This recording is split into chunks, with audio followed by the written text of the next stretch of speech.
তদন্ত কমিটির খেলা দেখতে চাই না।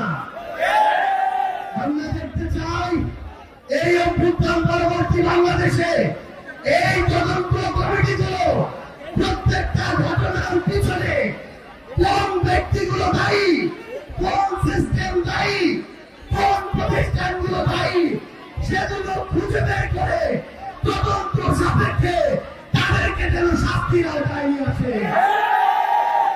আমরা এই বাংলাদেশে এমন ধ্বংসের পরে আর কোন চুরির খেলা দেখতে চাই না।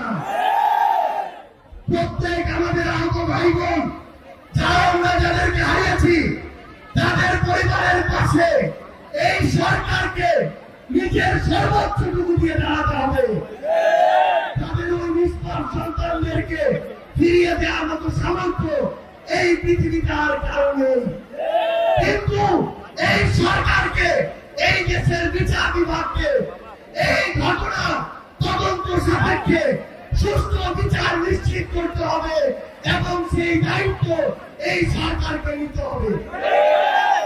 আমরা স্পষ্ট করে ঘোষণা দেই, আমাদের অনেক লোক থাকতে পারে, ফ্যাসিস্ট বিরোধী যারা লড়াই করেছি মত পার্থক্য থাকতে পারে, কিন্তু সেই সুযোগ নিয়ে আওয়ামী লীগ এবং তাদের দোষর আমাদের মধ্যে ঢুকে অরাজকতা তৈরি করবে